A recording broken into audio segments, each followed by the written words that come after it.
We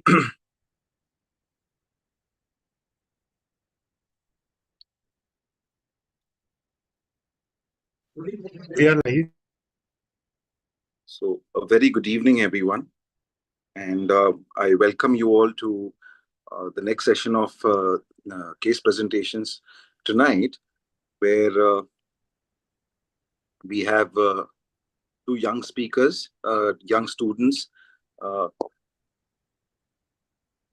One of them has been changed. Dr. Divya Vaidya is now going to be presenting instead of Dr. Mafreen, and she has been mentored by Dr. Archana Tadwalkar. And we have Dr. Simran, who's going to be ably mentored by Dr. Shivani Singh. The session is going to be moderated by Dr. Sumit Lahane, the Secretary of the Scientific Committee. And we have two esteemed panelists joining us. Dr. Pradeep Thakurela, who is professor at the R&R Institute Hospital in New Delhi, and Dr. Ajay Dudhani, professor at KJ Somaiya Medical College in Mumbai. Now, before I hand it over to the moderator, I would also like to briefly express my sadness and condolences. We've lost a doyen of a figure today, Professor Namperuvan Swami. As Nam Sir, we call him one of the pioneers of retinal surgery in our country, along with Dr. Badrinath. So it's a huge loss for our entire fraternity today.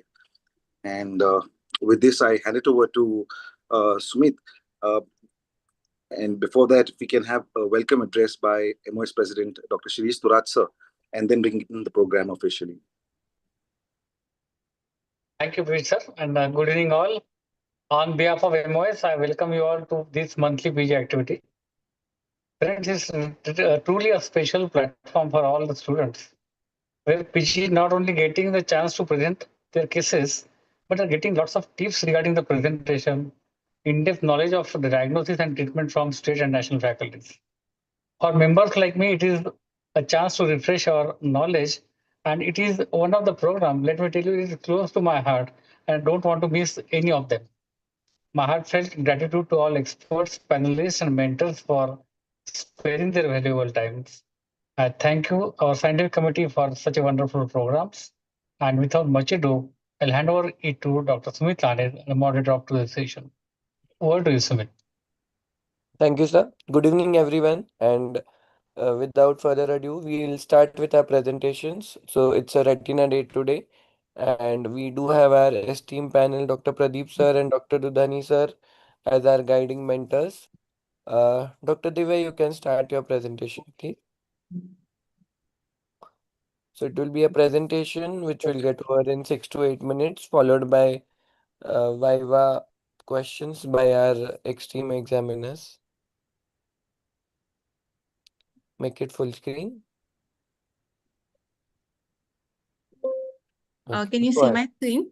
Yes, very much. Go ahead, please. Good evening, everybody. My case today is a 60-year-old male patient, resident of Chembur, came to the ophthalmology OPD with chief complaints of diminution of vision since 7 days in the right eye. He had complaining of reduced vision, which was acute in onset, progressive in nature, painless, not associated with any aggravating or relieving factors. He had spectacle usage and no history of any pain, redness, photophobia, no history of any flashes of light curtaining of vision, no history of floaters or any transient vision loss, headache, nausea, vomiting, no history of any trauma to the eye, no history of any colored halos. In past history, he has had history of diabetes since 10 months, as well as hypertension, for which he was on some Ayurvedic medication, but which was not controlled. Personal history was normal, diet and sleeping pattern, no history of snoring, any shortness of breath, or any sudden awakening from sleep, no significant family history. On examination, he was a medium build, weight was 78 kg with a BMI of 28.6. BP was 130/80 at the time of presentation. Systemic evaluation was normal. On ocular examination, head posture was normal with facial symmetry. Ocular movements were full, free, and painless in all directions. On Hirschberg, he was orthophobia. On visual acuity in the right eye was 636 parts, not improving. In the left eye, he was 612 parts, improving to 6.6. In the right eye, lids were normal, conjunctiva showed no congestion, cornea was clear, no evidence of edema, anterior chamber was deep, optically clear, no cells, no flare, iris was normal, color and pattern, pupil was single, central circular, 3 mm in diameter, with reacting well on direct reflex as well as indirect reflex. Lens showed an early immature cataract. IOP with aptention at 11 a.m. was 12. Gonioscopy was done, which showed an open angle with scleral spur seen in all quadrants and no evidence of NVI. Nasolacrimal passage was patent. Left eye findings were also normal. Patient was dilated using tropicamide and phenylephrine. On distant direct ophthalmoscopy, red glow was seen in both eyes. Indirect ophthalmoscopy with 20D lens was performed in supine position in a dark room. Right eye media was clear. Disc was medium in size, vertically oval shape, pink in color. Margins were clear with a cup-disc ratio, vertical cup-disc ratio of 0.3 with a healthy neuroretinal rim. Blood vessels, there was arteriolar attenuation seen with venous dilatation present. AV ratio was 1:3 with AV crossing changes noted. Macula was elevated contour, dot plot hemorrhages seen in the paramacular area, foveal reflex was absent. In the periphery, there were multiple flame-shaped hemorrhages seen in the superior as well as superior-temporal quadrant involving the macula. Left eye fundus was normal. Sorry, left eye fundus disc was normal. Blood vessels again showed arterial attenuation. Venous dilatation was present and AV ratio was 1:3 with AV crossing changes. With the normal foveal contour, foveal reflex was present. Periphery was within normal limits. These are my fundus diagrams. My probable diagnosis is grade 2 hypertensive retinopathy in both eyes with the right eye acute superior temporal branch retinal vein occlusion with macular edema clinically. I would like to do the following investigations for the patient, which is a systemic workup of CBC, CRP, sugars, creatinine, lipid profile, as well as homocysteine. Ocular investigations such as OCT macula, fundus photograph, as well as FFA. These were the fundus images of the right eye and the left eye. OCT image of the right eye showed a abnormal foveal contour with thickening of the macula with intraretinal fluid as well as a few cystic pockets seen temporarily. On further investigating the patient, the sugars were deranged with a FPS of 182, ppbs of 407, as well as a raised serum homocysteine of 25.4. Patient was started on anti-diabetic medication as well as tablet homocheck. Due to the macular edema and the 636 vision, patient was given a single dose of intravitreal injection Avastin. Post the intravitreal injection, patient was followed up on day 1 as well as 1 week later and subsequently at the 3-week mark. Vision improved to 612 and corrected to 6.9 with a near vision of N6. Anterior segment evaluation was normal with no NVI. IOP was 12. Gonioscopy again showed no neovascularization with open angles. On fundus examination, in the right eye, disc was medium, vertically oval, color was pink, margins clear with a vertical cup-disc ratio of 0.3:1 with a healthy neuroretinal rim. Blood vessels were tortuous with arterial attenuation, AV crossing changes. Normal foveal contour was seen with no elevation of the macula, with foveal reflex was dull and peripherally the retinal hemorrhages were resolved. This was the 3 weeks post-intravitreal injection OCT, which showed a normal foveal contour with the macular thickening was resolved. My final diagnosis is both eye grade 2 hypertensive retinopathy in both eyes with the right eye acute onset non-ischemic superior branch retinal vein occlusion with macular edema post intravitreal injections. Thank you. Thank you, Dr. Divya. Nice presentation. You can stop sharing now. We'll go to questions. Dr. Pradeep sir to start with, followed by Dr. Dudani sir. Excellent presentation. The first thing I like to ask as an examiner is that when a 60-year-old presents to you with sudden diminution of vision, as you said in your case, what will be your primary differential diagnosis? A 60-year-old patient with a sudden diminution of vision, it would be, I would first go with the history, whether it is acute in onset, whether it is painful, whether it is painless. In my case, since it was an acute onset, painless diminution of vision, he was a diabetic as well as a hypertensive. My differential diagnosis would be diabetic retinopathy or retinal detachment or venous occlusion. And And do you think diabetic retinopathy per se causes diminution of vision, or something which is a after effect of diabetic retinopathy causes diminution of vision?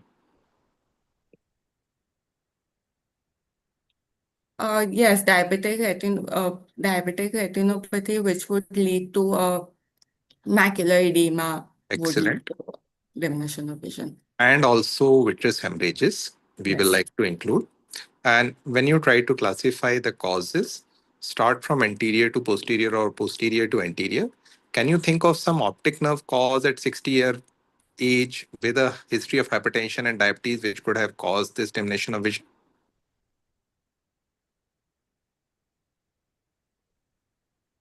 We are talking about that case today. Yes, so diabetic papillopathy would, More or important than that, or NAI1. NAI. Okay. So you talked about history of taking spectacle use in your patient who's a 60-year-old who had a venous occlusion. What do you think, what kind of spectacle use history could have contributed to your case? A hypermetropic eye is more susceptible to venous occlusion, therefore the spectacle usage is relevant. Very good. And your vision part, you mentioned the vision as 636 parts. Will you like to tell us that what is the meaning of 6 by 36? That a normal patient, that a meaning of 636 would be Yes. that a normal patient would see this at 6 by 36 what he sees at 6 meters. So your patient, what he is seeing at 6 meter can be visualized by a normal patient at 36 meters. Yes. So that is what. You also took history of nausea, vomiting, and headache in your case. Why did you take that particular history?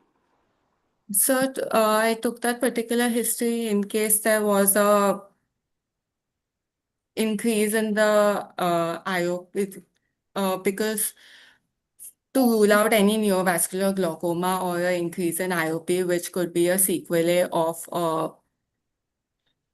hypertension of a Okay, justified, justified.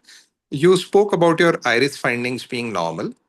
In yes. addition to NVI, what other iris findings could be expected in a case of venous occlusion? Something to do with the treatment of the patient?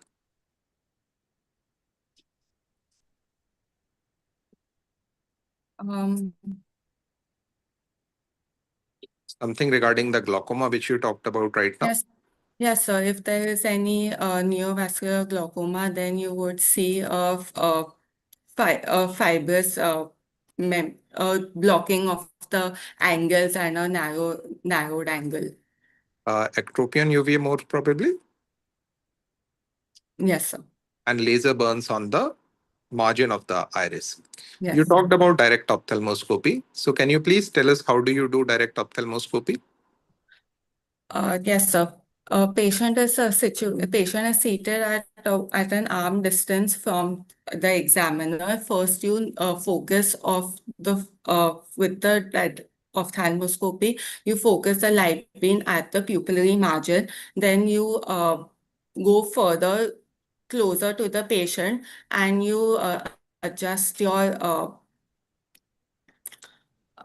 So adjust the lens. in your case, you wanted to do distant direct ophthalmoscopy. That is what you commented about. So Yes, tell sir. us about distant direct ophthalmoscopy. At what distance you like to do it from the patient? So these are certain figures which are given in the book and an examiner wants an exact answer. Yes, sir. So do you remember that? Something to do with 22 centimeters or inches? The inches. And what reflexes are you aware of? What are the abnormal reflexes on DDO that you can see? So you would see for my patient, suppose he has a vitreous hemorrhage, then the red fundus glow would be One. absent. Yes. If the patient had a other not associated with my case, suppose the patient had a keratoconus, then you would see oil droplet sign. Okay, 2. If the patient had a retinal detachment, then that area would be the fundus glow would be absent. What is that reflex called? In RD, what is the distant direct ophthalmoscopy reflex?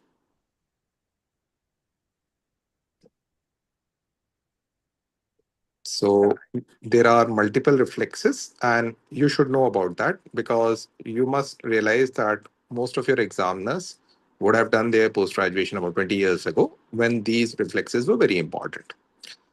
You said that your nasolacrimal duct was patent. Did you do a syringing probing in this case? Yes, sir. So in an exam, when you are given a patient, will you like to do a syringing probing in an exam case before presenting it to the examiner? Or you will like to replace it with another non-invasive test? Because once During in an exam setting, I would not like to do a nasal probing. You could do a Roplast test where you press the absolutely, nasolacrimal sac and you absolutely. see for regurg. Because you mentioned that you did an LD patent, but you never told us about that you had taken consent for doing an invasive procedure so that goes against you. So you say that it was Roplast test, it was positive or negative. If it is negative, then in that case, that's how you should proceed. How did you measure the disc size? You said your discs were medium in size. So now you tell me that what is a normal disc size and how do you measure that?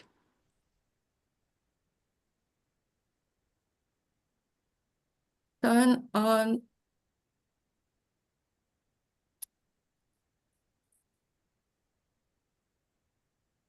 Okay.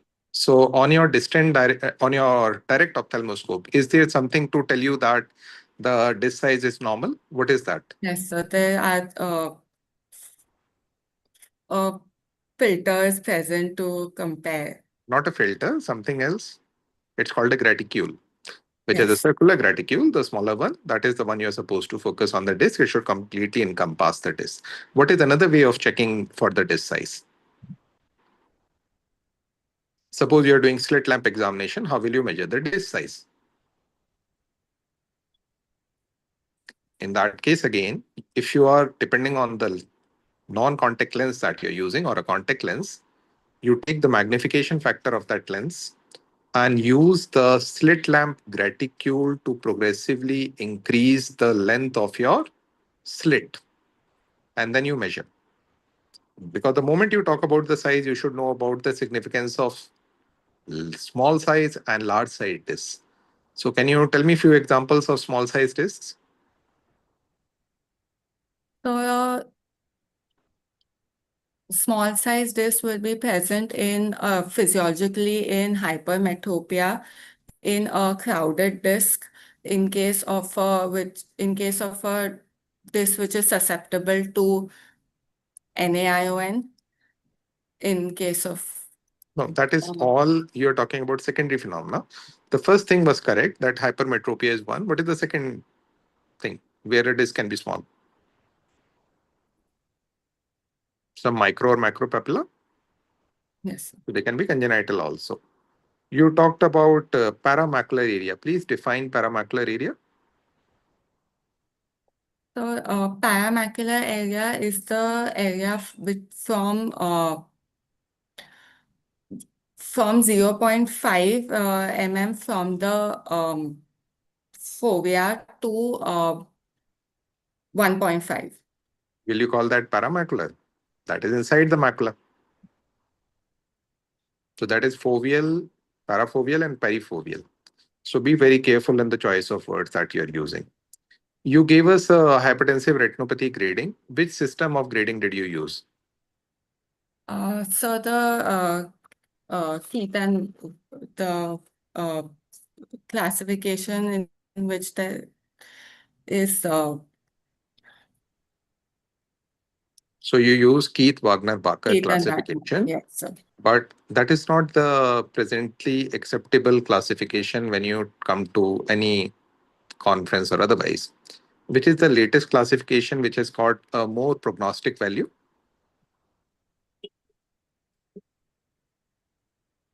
So you're supposed to use something called Wong-Michel classification. So Wong-Michel gives classification as mild, moderate, and severe. Please read up about it. And classical question, why do you call your BRVO as non-ischemic?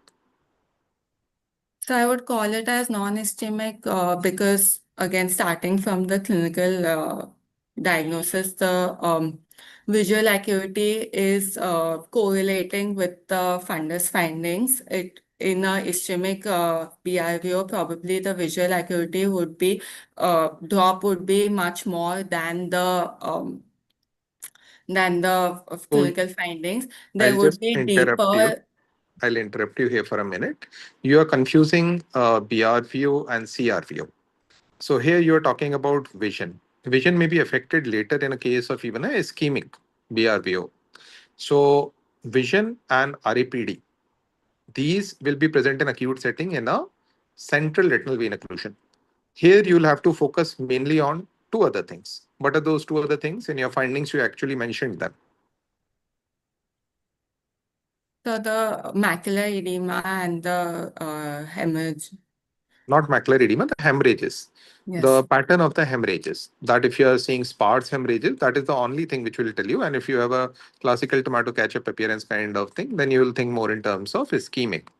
And what is the level, what is the significance of homocysteine in your case? So if it is a young patient with a raised homocysteine, you would want to evaluate the patient further for any cardiovascular diseases and So prompt hypercholesterol. comes the question that what are the normal levels of homocysteine? So before you mention such a thing in exam, you should know the normal levels. Do you know the normal levels? Because you did not mention them in your presentation either.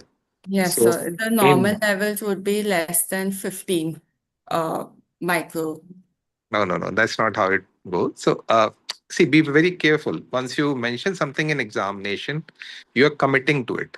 So please try to avoid questions, the answers of which do not concern your Viva and can actually be counterproductive. Finally, what are the causes of diminution of vision in a PRVO?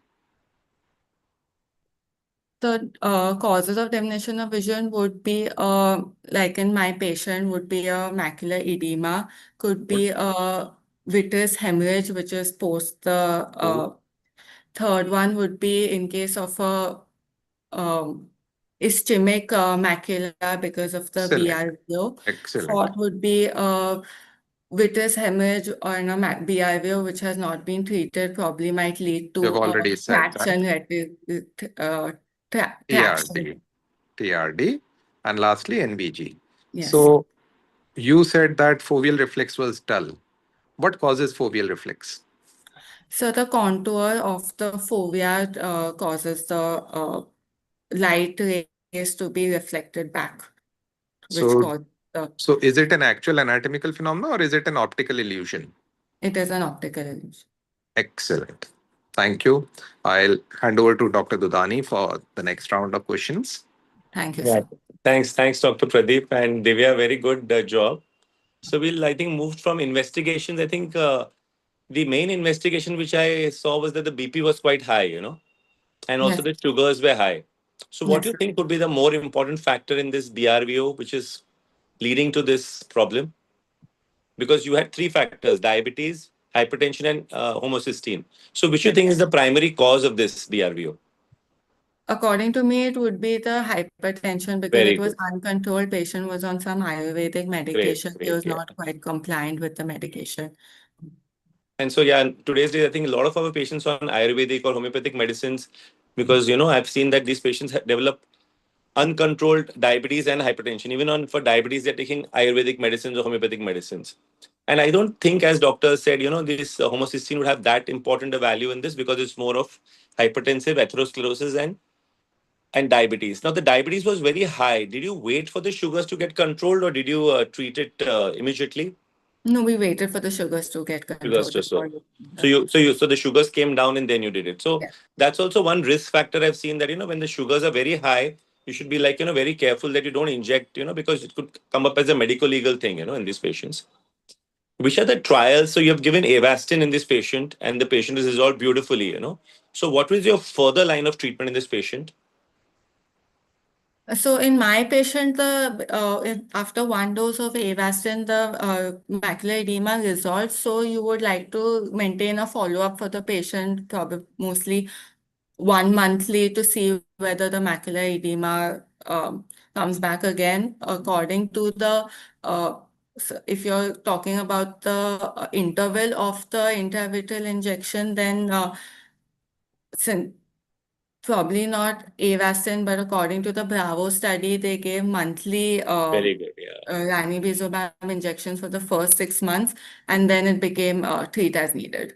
Yes, very good. So that's what I'm trying to say, that this condition is not, the single injection is not a treatment. It's a progressive treatment, and it usually we give a loading dose of 3 injections. Though a BRVO is a little benign condition versus a CRVO, but I think 3 loading doses is mandatory in these eyes. And as for the Bravo study, and then now we have the Vibrant study also, which was done with aflibercept. Then there's a Bold study which is done with Avastin also. So all have a loading dose, and at 52 weeks you could reduce the number of injections and go to PRN, or you could extend and treat and extend these patients. So the take home message in this case I would like to say is that a single injection is not curative. There was what was the oldest trial which was done, almost you can say 50 years back? Are you aware of the trial when the lasers were there before the The pre-VEGF BVOS era? study. Sorry? BVOS study. Yes. So what did that say? Are you aware of that?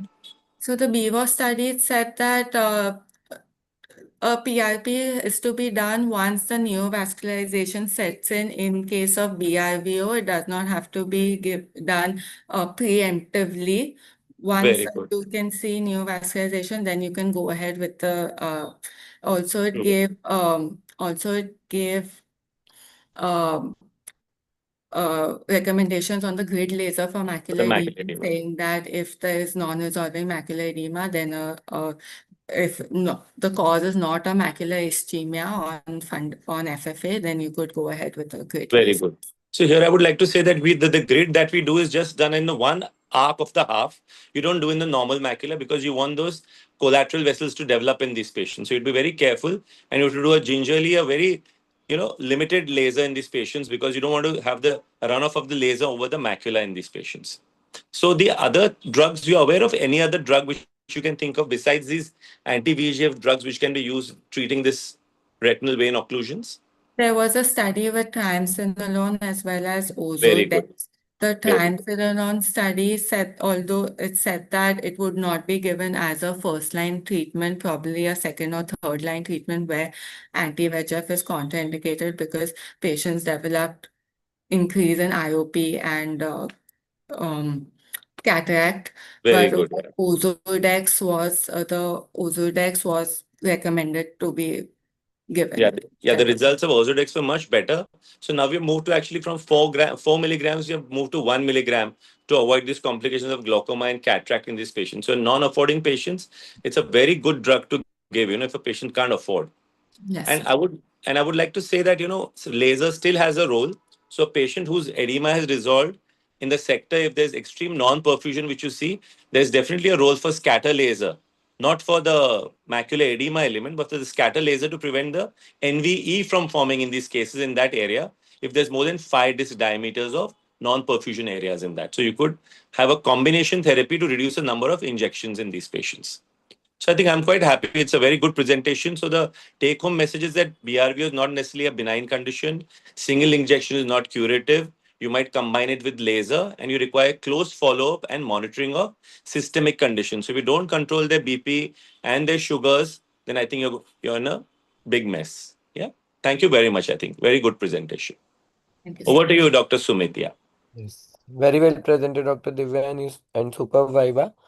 Now we'll move on to our second presentation by Dr. Simran. She is a final year resident at MGM Medical College, Kamote. Simran, over to you. Please share your screen. You need to unmute yourself, Simran. Good evening, everyone.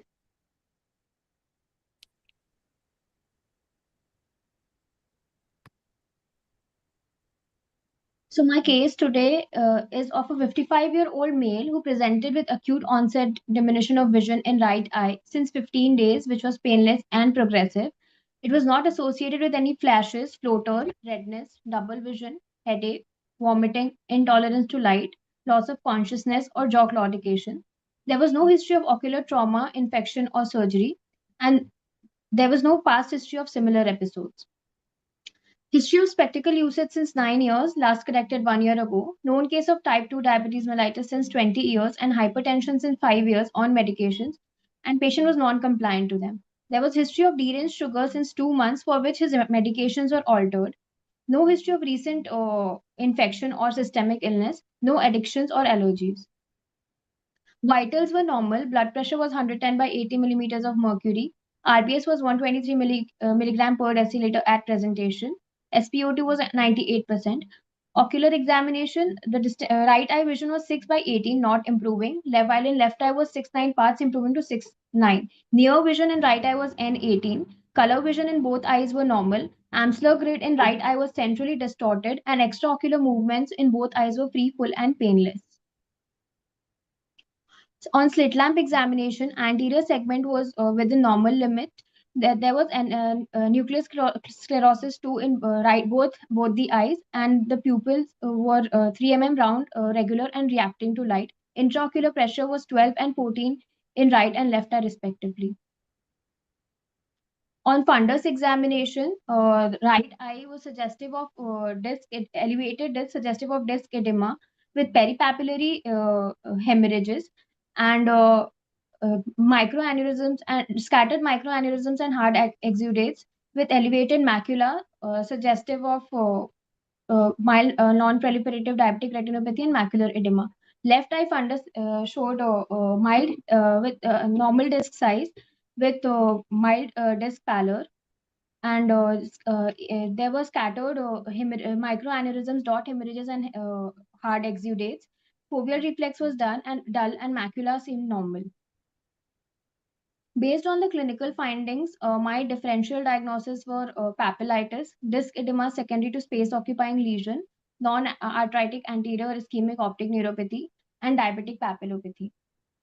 We did certain, my provisional diagnosis after certain ocular investigations is that a 55-year-old male has right eye diabetic papillopathy with mild non-proliferative diabetic retinopathy and serious PED, with left eye mild NPDR changes and both eye cataractus changes. If allowed, I may show the ocular investigations that we did. Please. Right, OCT macula was done, which was suggestive of intraretinal fluid and pigment epithelial detachment. OCT optic nerve head and RNFL showed diffuse RNFL thickening on the Tisnet plot. B scan was done to rule out optic disc drusen in right eye, and we could see the elevated disc.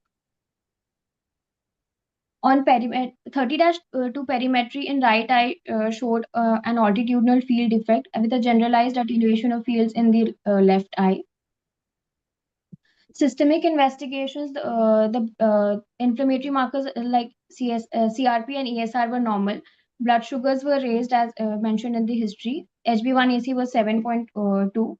RFT was normal. Lipid profile was within normal limits. And to rule out other causes of disc edema, we also did MRI brain plus orbit, which was within normal limits. We gave a medicine reference in view of sugar control. Neurology reference was done in view of right eye disc edema. From our end, the patient was started on eye drop Nepafenac TDS. At 2 weeks follow-up, the distant vision in right eye had improved to 6/12 parts, not improving. Near vision was N12. Color vision was normal. Amsler was still centrally distorted, and anterior segment within normal limits with normal pupillary reaction. We did an FFA to rule out papillitis. The FFA showed late diffuse leakage of the near the optic disc in the late phase with blocked fluorescence due to peripapillary hemorrhage. And OCT macula showed elevation, showed resolution of intraretinal fluid and reduction of the pigment epithelial detachment. This is the fundus at 2 weeks follow-up, which is showing resolution of disc edema.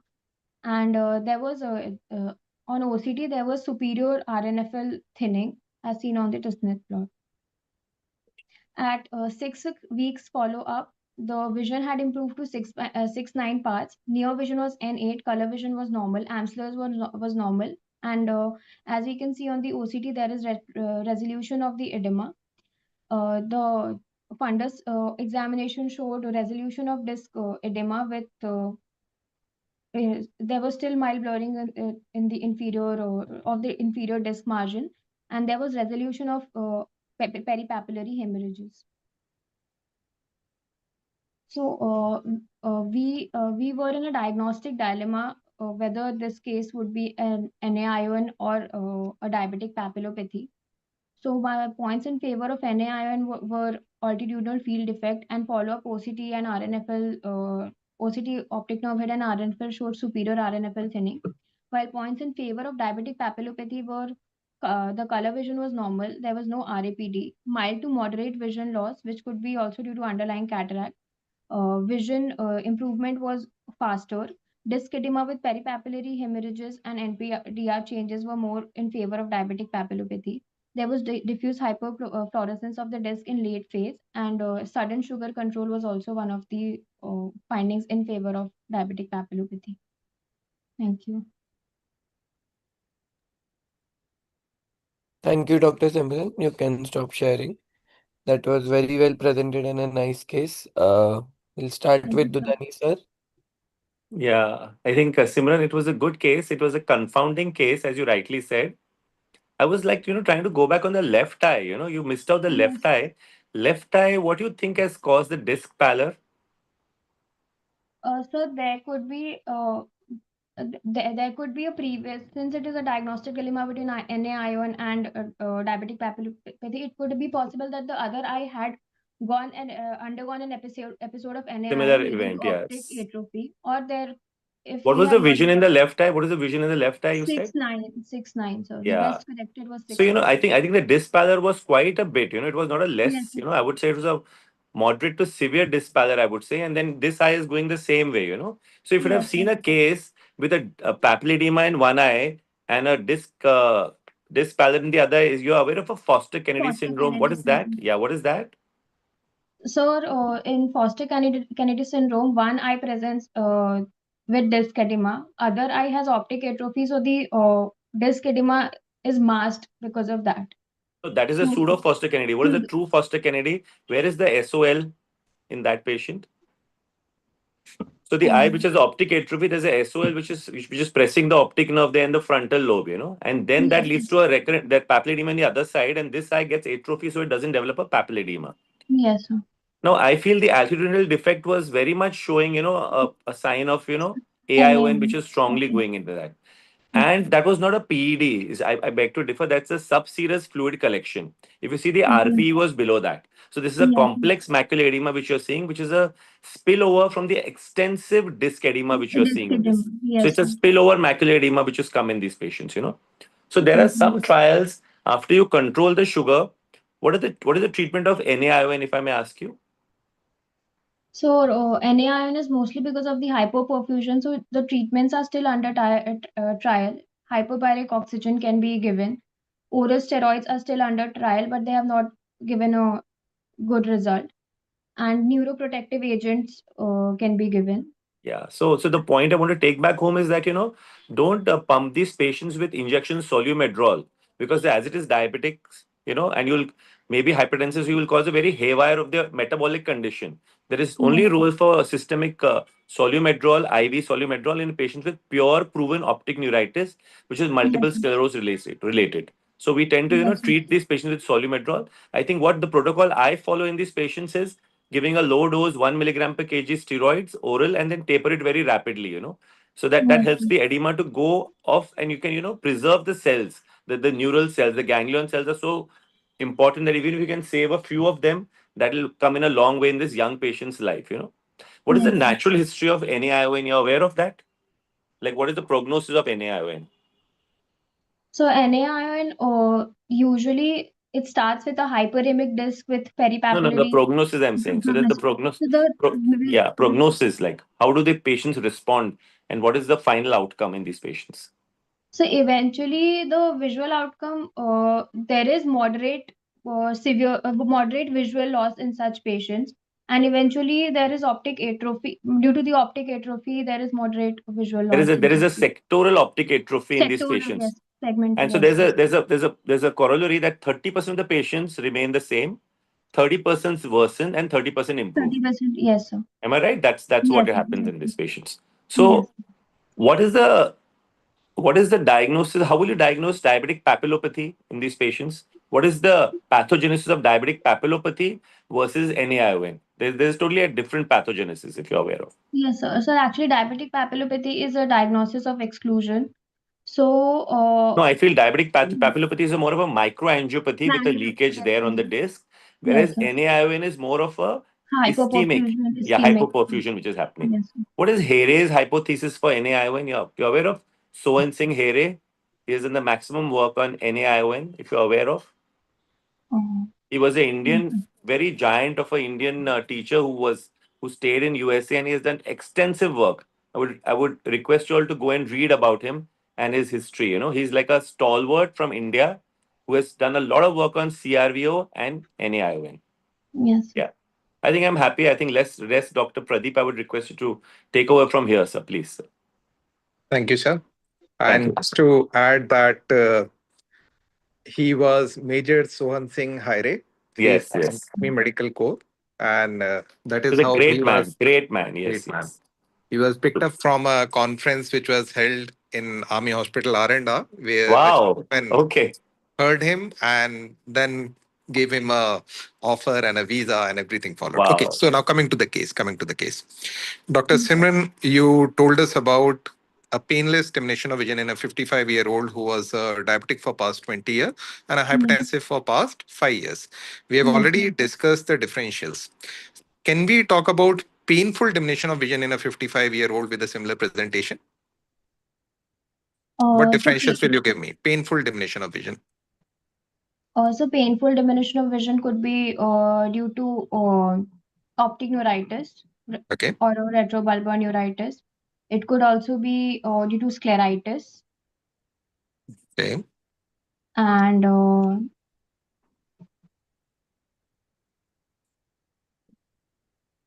In a 55-year-old, how frequently do you see optic neuritis? no sign 55-year-old.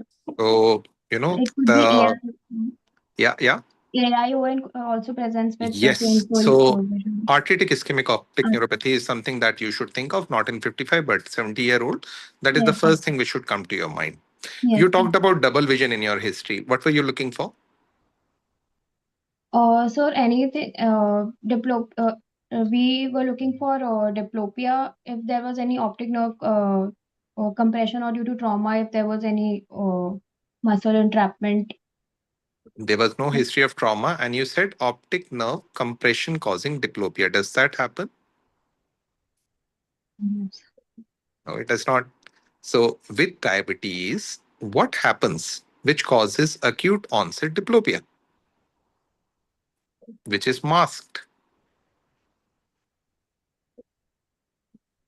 So you have heard it. So diabetes affects the oculomotor Yeah. nerve, which Yeah. is pupillary sparing. So in that So, one, what happens? Do you have diplopia? You don't have diplopia in third nerve palsy. there can be in third nerve palsy there will be no diplopia. So. Why so?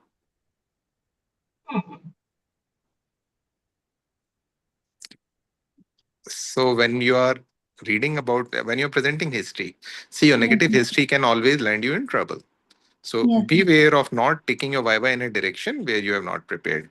So a Yes. third nerve palsy will be associated with drooping of the lid or opening of the lid. Yeah. So it should have been a sixth or a fourth nerve. You Yes, spoke sir. about jaw claudication. What were you trying to give a hint about? So we were trying to rule out arthritic ischemic optic neuropathy, because the Okay. most important cause is a giant cell arthritis and jaw Excellent. claudication is pathognomic.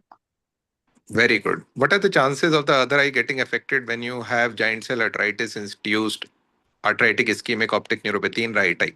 So what are the percentage chances that left eye will be affected?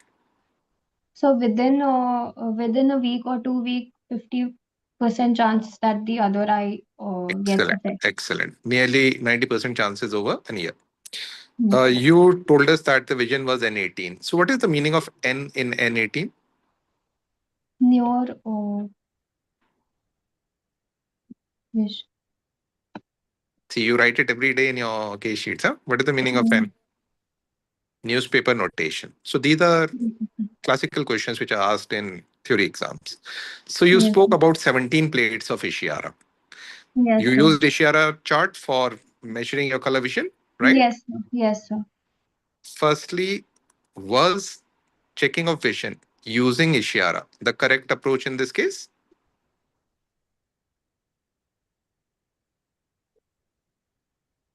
What is the purpose of Ishihara test? Is it what is the So, full name of Ishihara test chart?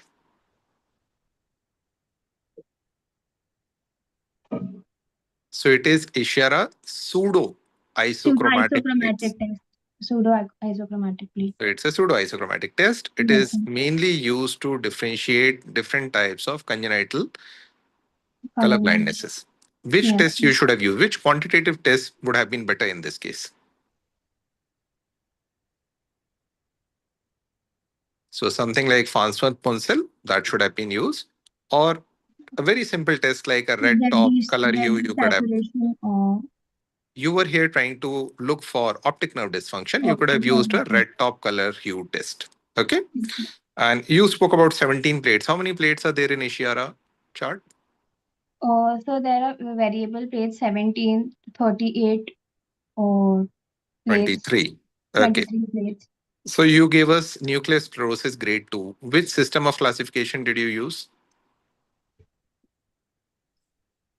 Your cataract was nuclear sclerosis grade 2. Yes, Which sir. classification system did you use?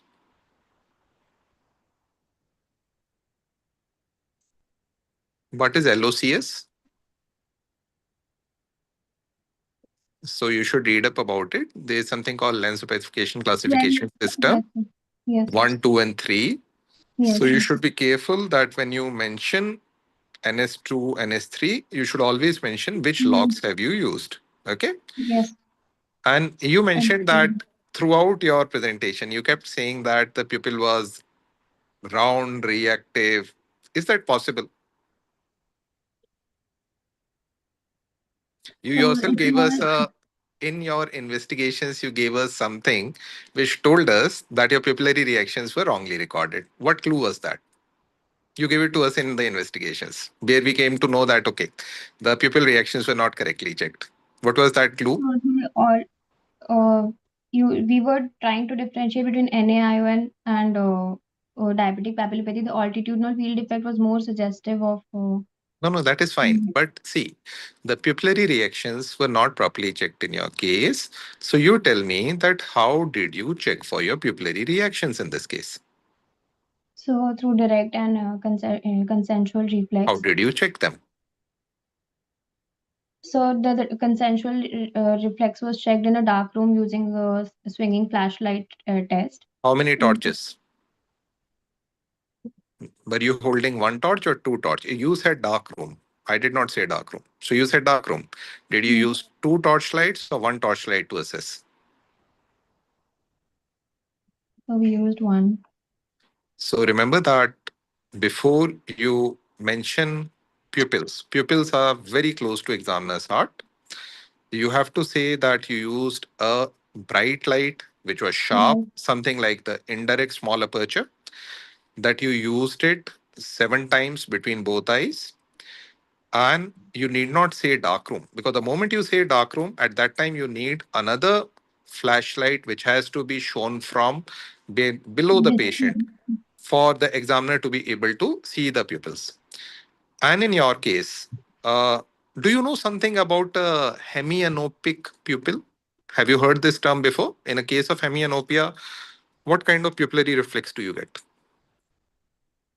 So in a hemianopic pupil, when the light, if the temporal visual field is lost, if the light is shown from the nasal quadrant, there will be reaction in the other So consensual reflex will be present in the other eye, and next time you get a patient of hemianopia, do check for Wernicke's pupil. yes. So read up about that. Now in coming to your case, in your case also, whenever you are checking for pupillary reflex, not only are you supposed to check between nasal and temporal, but you're also supposed to check between superior and inferior. If you had checked superior and inferior, you would have been able to localize your RAPD in this case. So mentioning that a case of papillopathy did not have RAPD, had normal RRR, does not go well. And later on, presenting a field which had such a large mean deviation value does not go, it's not commensurate. Now, coming to your EMSLA grade, which EMSLA grade did you use? How many types of EMSLA grade are you aware of? Sir, 7. Excellent. So which one did you use for your case? So we use the first one to check for any central field defect, central scotoma, because the patient had So you had a optic nerve involvement. So which one would have been better? the fourth one which has red Excellent. Excellent. Excellent. Now we talk a little about the management of this patient. So you saw a diabetic macular edema in this case, and that diabetic macular edema had a component of neurosensory detachment that has already been clarified by Dr. Dudani that it was not a pigment epithelial detachment. What other types of diabetic macular edema are you aware of? OCT-based classification of diabetic macular edema. Sir, diabetic macular edema involving the inner segment, inner retinal layers, that is DRIL, and the outer retinal layers, that is known as DROL. No. That's not so simple. Spongy form, there is one spongy form. Very good. Very good. So the first variety is spongiform edema. Excellent. What is the second variety? There is hyaloid. No. First, let us talk about macular edemas induced by diabetic retinopathy, which are medically manageable. So there are three such varieties. One is spongiform. One is cystoid. Very good. Cystoid macular spaces. Which is the third one? So the taut posterior hyaloid form. Third one was your case. It was association with neurosensory detachment. Okay, which are the two surgically managed DMAs? Surgically managed. You answered correctly. You had already spoken about one of them.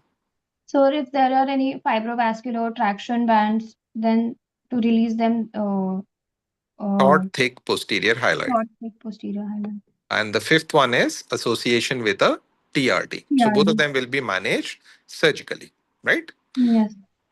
In your case, do you think that the rise in blood sugar level was responsible for diabetic papillopathy or whatever the disease was? Do you remember your blood sugar levels which you have presented? Oh, yes, sir. Tell me. The postprandial blood sugar was in the range of 200, around 232, which was post 300 something you have 300. presented, Yes, sir. but it was not responsible. Why am I saying that?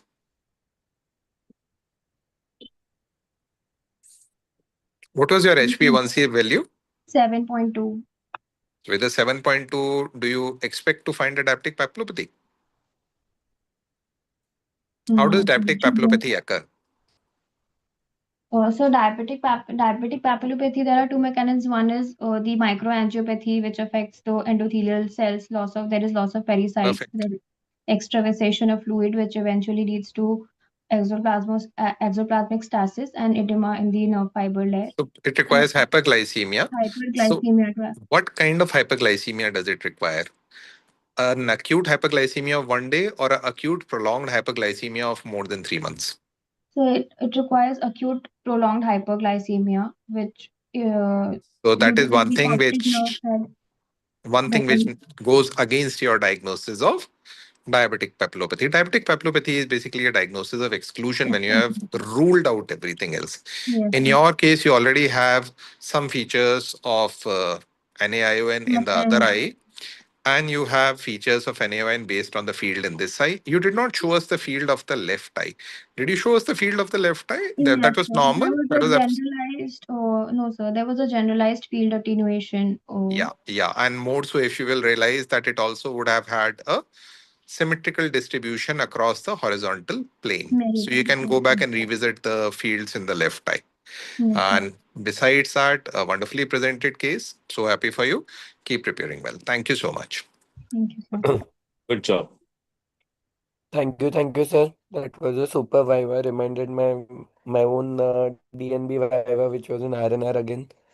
So before we conclude, we'd like to have some suggestions and their input from the professor themselves. So Dr. Archana, ma'am, you attended the program. You also have your PG sessions in your own college. So can you please give us some feedback, any inputs to improvise the program further, please? No, I mean, this is the first session of this type that I'm attending. And I think it is excellent, very good. And especially for the PGs, who are a little bit nervous while they're presenting during the exams and all. And I feel all these PGs who have presented, uh, we require more visual inputs, like more photographs, more OCTs, more those, and even FFAs. Though we don't do so much, they need to understand how to interpret the FFAs and how, because these are the things that, because they are not done so frequently nowadays, but still they are asked in the exams. So they require to know all this. Even proper evaluation, the PG should how to describe a proper OCT, not just one single, even my PG has not included that. So how to read the chart of the OCT, the basic parameters, then how the different layers are affected, all that, going more into basics, like how Dr. Pradeep, I think he asked excellent questions, regarding the basics, which most of the PGs, they know what are the recent advancements and everything. But when you go back to basics, they are blank. So I think that is a very good thing. And I mean, as of now, I can't find any fault in this. I think it's a very good way. The way the things are timed also, 10 minutes for presentation, 20-minute question answers. It's very good, very nice. I'm quite impressed. Thank you, ma'am. Shivangi, ma'am, any inputs from your side for the program or any betterment that we can do? Good evening, everyone. I think ma'am has covered most of the points. It was very informative, and especially for such cases in which we are in dilemma, it's good to have suggestions from senior people, and that's it. I think. Thank you, ma'am. Dudani, sir, we do this program twice a month, around 4 cases presented, and the specialty-wise, retina, uvea, cataract, that way. Any inputs, your feedback on the same, sir? It was very nicely conducted. I think, to have two specialists give their opinions and the children, presenting it so freely, I think it was a very good opportunity, which we didn't have. I think MO has taken a very good, you know, lead in this. Keep it up. Thank you, sir. Pradeep, sir, in RNR, we know there is huge patient load and you must be having your own resident presenting cases. So how do you train them differently, or what something better that we can do in an online or offline platform? Your experiences. Firstly, I'd like to thank MOS for the opportunity to include myself in this program and lovely case presentations. Secondly, the PGs at our place, they go through this grilling session every week. So we have two such presentations, podium presentations, where a group of ophthalmologists is sitting in front of them and then we question them. And same questions keep getting repeated again and again. That is the only way that a PG can memorize. And the second thing is ward rounds. No, it'll be very difficult to conduct a ward round in a virtual background, but probably that is the way to go. Ward rounds are the key to any postgraduate training. I think we should even take some feedback from the PGs if they feel, anything. Yes. So, ma'am, we keep doing that at the background check, that what do they Mm-hmm. want, what is missing in the institute, and what exactly they are looking for. So, accordingly, only every time we change the cases and PGs as per their feedback. So, um, I would like to thank all of you for being here, and of course, congratulations, Dr. Divya and Dr. Simran, for presenting such beautiful cases and with such a confidence. We appreciate that a lot. And I would like to thank Entod for sponsoring the whole session and giving this virtual platform to us and our technical support. And of course, MOS governing body and scientific committee for conducting such nice programs for postgraduates. Thank you all for being here. We call it a night. Thank you Thank again. you very much. Thank you. Thank you so much. Thank you.